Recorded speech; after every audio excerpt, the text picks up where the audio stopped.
कर कर भगवान को प्राप्त किया। तीसरी कथा का वर्णन किया, नर नारायण पर्वत ने भगवान शंकर को यहाँ पर प्रसन्न किया तो भगवान केदारेश्वर के रूप में आकर विराजमान। बोल केदारनाथ भगवान की। अगला वर्णन आया है भीमा शंकर। कुंभकर्ण की धर्मपत्नी करकटी, करकटी का पुत्र था भीम, जिसने पूछा माँ मेरे दादा और पिताजी को किसने मारा, तो कहा देवताओं ने। देवताओं से वेद करा, देवताओं से वेद कर कर सारे मंदिर देवालय तोड़वा दिए। जब मंदिर देवालय टूट गए, देवताओं ने भगवान शंकर से विनती करी, शंकर ने जाकर भीम का संहार करा तो शिव जी का नाम भीमा शंकर। भगवान शंकर भीमा शंकर के रूप में यहाँ पर विराजमान हो गए। अगला वर्णन आया है काशी विश्वनाथ। मनु शत्रुपा ने भगवान शंकर को प्रसन्न कर कर यहाँ पर विराजमान किया। दुनिया का केवल एक ही शिवलिंग है जिसको शनि महाराज ने प्रकट किया, भगवान शंकर ने निर्मित किया, वो है काशी का विश्वनाथ। कौन? काशी का विश्वनाथ। अभी मुक्त नगरी है काशी, मोक्ष नगरी है काशी। शिव महापुराण की कथा कहती है, या तो शिव महापुराण नहीं पढ़ सकते तो मणि मरण मुक्त काशी मरण मुक्ति एक किताब है, उसको पढ़िए, कवि योग लगेगा, उसमें भी लिखा होगा। शिव महापुराण में तो है ही, साथ में उसमें कि माता पार्वती ने शंकर जी से 2 वर मांगे थे।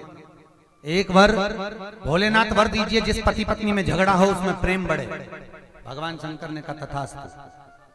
और दूसरा वर दीजिए कि काशी में अगर कोई मरे तो उसको गुरु मंत्र आप दीजिए। शंकर भगवान ने कहा पार्वती ये कभी नहीं हो सकता कि मैं किसी मनुष्य को मरते हुए को गुरु मंत्र दूं। पार्वती कहती है मंत्र तो देना पड़ेगा भोलेनाथ। शंकर जी ने मना किया, पार्वती जिद पे अड़ गई, भोजन आदि करना छोड़ा। शंकर जी ने कहा ठीक है पार्वती, काशी में मरने वाले को गुरु मंत्र मैं दूंगा, ये वचन देता हूं। पार्वती जी बोली वचन तो दे रहे हो, पर ये तो बताओ कि मुझे कैसे मालूम पड़ेगा कि आपने गुरु मंत्र दिया।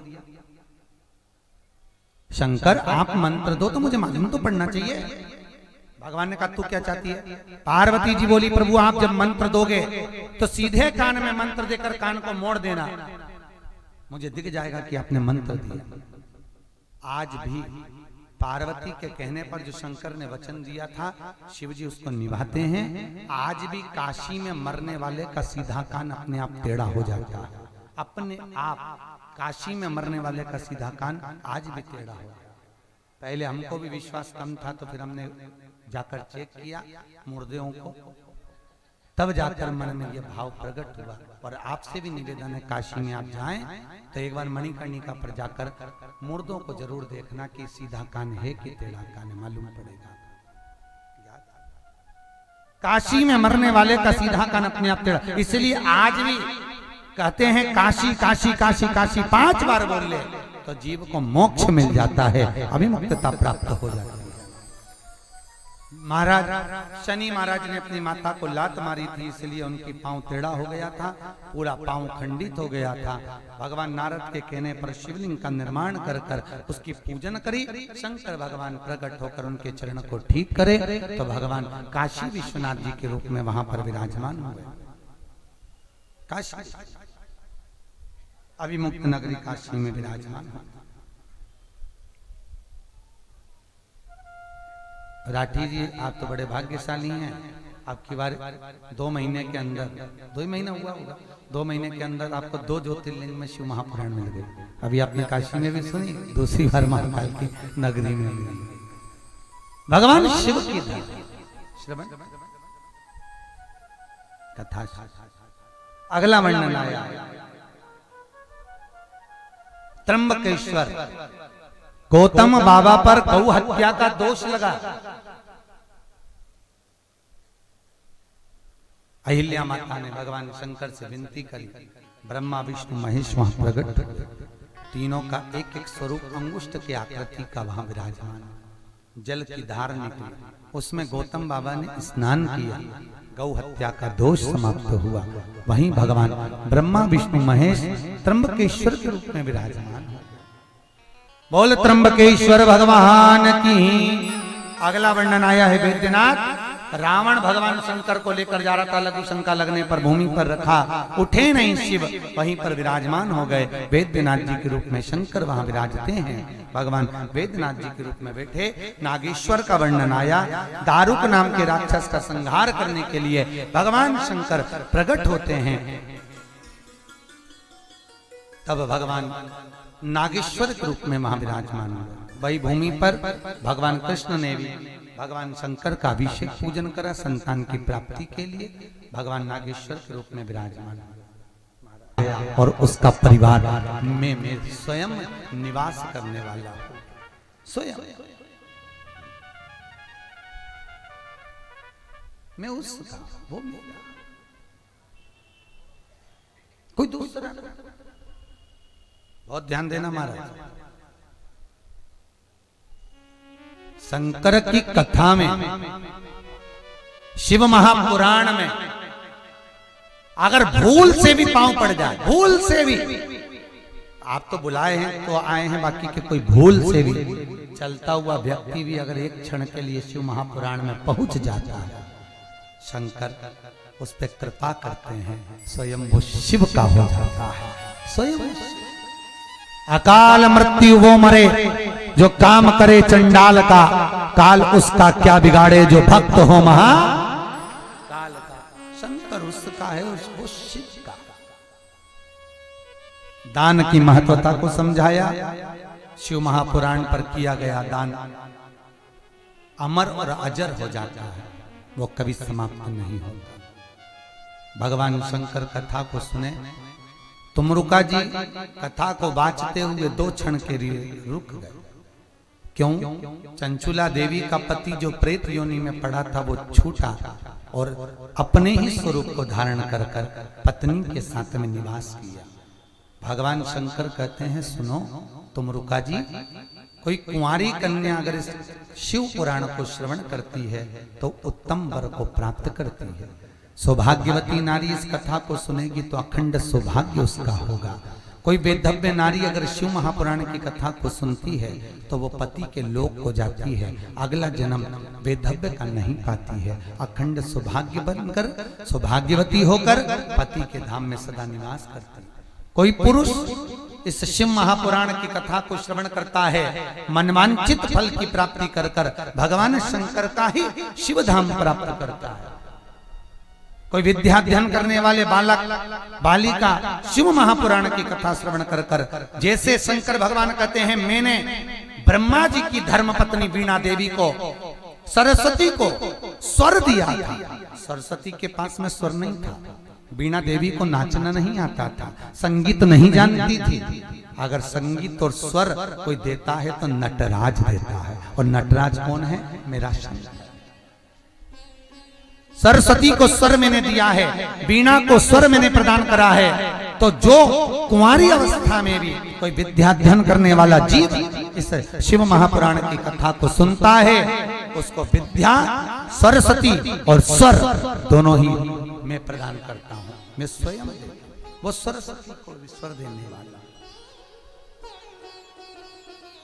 मैं स्वयं प्रदान करता हूं। भगवान शंकर ने बेलपत्र प्रदान करी, दान की महत्वता का व्याख्यान किया गया। दान अभिमुक्त आनंद सुख का देने वाला है। आनंद कथा विराम की ओर जाती है। वेद व्यास जी लिखते हैं, शंकर भगवान उठकर प्रणाम कर कर तुमरुका जी को चले हैं।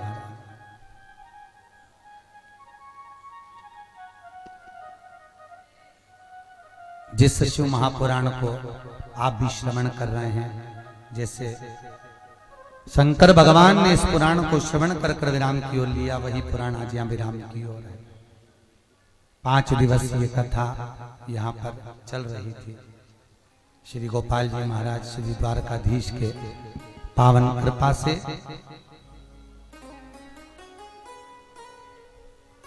पंडित जी श्री राम पाठक जी महाराज के परिवार द्वारा मुख्य यजमान के पद को ग्रहण कर कर इस पावन कथा का आयोजन आनंद में किया गया। धन्यवाद दूंगा भाभी जी आपको, पूरे परिवार को। भगवान द्वारकाधीश की ऐसी कृपा बनी रहे और आप ऐसे ही सत्कर्म करते रहे। भगवान देने में कोई कमी ना रखे, कोई कमी ना। बहुत दूर दूर से आप लोग पधारे हैं, कथा श्रवण करने के लिए आए हैं। हम तो इस व्यास पीठ से आपको कुछ दे नहीं सकते, क्योंकि ये पीठ भी व्यास जी की है। किसी दूसरे की कुर्सी पर बैठ के हर कुछ लुटाना अच्छी बात नहीं। इतना जरूर कह सकते हैं कि भोलेनाथ जी से विनती कर सकते हैं कि बाबा बहुत आशा लेकर आए हैं, ये बहुत आशा। इन्होंने तो देखा तक नहीं था कि शंकर भगवान के 84 महादेव कहाँ हैं। केवल कथा में सुना था, टीवियों के माध्यम से तो आ गए। पर बाबा इनके मनों की कामना पूरी जरूर करना। जो जिस भाव से आया है उसको वो सुख का अनुभव जरूर करना, बहुत दीजिए।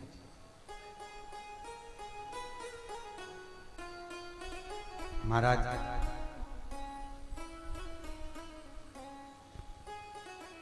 छोटी सी शादी करो 2 दिन की तो भी बहुत व्यवस्था करना पड़ती है। ये तो 5 दिवसीय शिव महापुराण की कथा है, और हम तो यही कहेंगे कि वो कहे ना, बस इतना ही साथ था हमारा तुम्हारा। 5 दिन आप लोगों की सेवा का मौका मिला, सत्संग का मौका मिला। कहीं शंकर की करुणा हुई थी, आ गए, बात किया, उसकी कृपा हुई है, इसलिए यहाँ कथा सुनने का मौका मिला।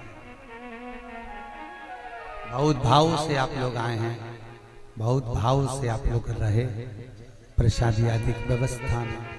फिर निवेदन करूंगा हमारे कार्यकर्ताओं से, कभी बोलने में तो तकलीफ हो ही जाती है, कोई तेज बोल देता है, नहीं थोड़ा सा रुकना पड़ेगा, थोड़ा रुकिए, कहां बैठ गए, ये क्या कर रहे हो। थोड़ा सा व्यवस्था जमाने के लिए थोड़ा सा तो तीव्र बोलना पड़ सकता है। पर दीजियों सत्य कहूं, तेज बोलना उनको भी नहीं आता, पर कंट्रोल करने के लिए माँ अपने बच्चे को इसलिए डांटती है कि बच्चा कहीं बिगड़े। रोक पाठक जी, आपके जैसा जजमान मेरे को कहीं नहीं मिला।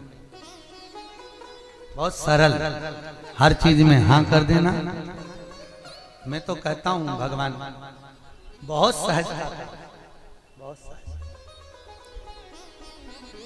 भाभी जी कथा तो विराम ले रही है, पर सत्य बताऊं आप दोनों ने बड़ी अलमस्ती से कथा का रसपान किया।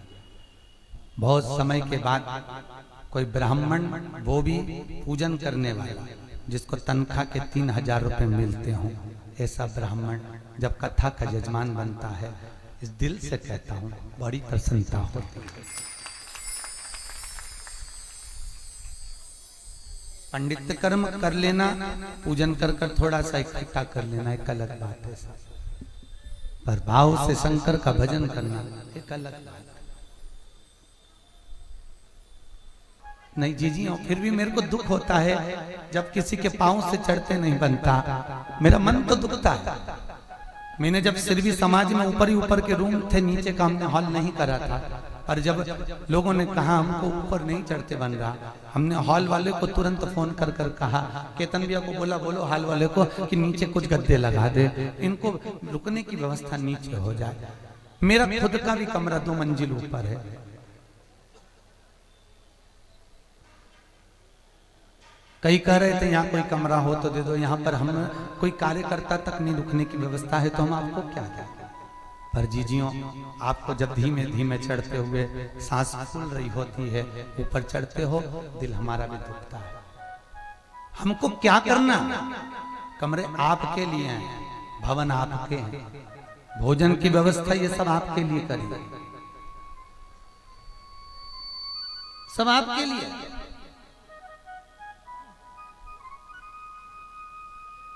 मैंने तो केतन भैया को भी ये कहा कि भैया उज्जैन नगरी में मैं भोजन कर रहा हूं तो थोड़ा मेरा भी यहां पर खूब आनंद में लगे। केतन भैया ब्राह्मण जजमान बने हैं, मुख्य ब्राह्मण को कहे नाई नाई से ना लेत, धोबी धोबी से ना लेत, बामन बामन से ना लेत, पूरो ताई का वो पैसा अगर मैं लूंगा मुझे भी दिखाना है मुख। मैंने हमारी भाभी इतनी चतुर है शीला भाभी, उन्होंने कह दिया गुरुजी आप यहाँ का भोजन नहीं करना मत करो, आप गुरुजी के घर का नहीं करना मत करो, हम तो माहेश्वरी हैं, हम आपके चेले हैं, हमारे घर का तो करोगे। सुबह से लेकर शाम तक का इस आश्रम का इस भवन का मैंने एक पानी, एक गिलास चाय, एक गिलास दूध नहीं पिया। केवल मेरी ये जीजी बाई, ये भाभी जी बना कर लिया थी वो पा लेता। शीला भाभी धन्यवाद दूंगा, रास्ते में भी रोक कर नाश्ता कराने के लिए आ जाते हो। साहब मैंने आपको कुछ नहीं दिया है।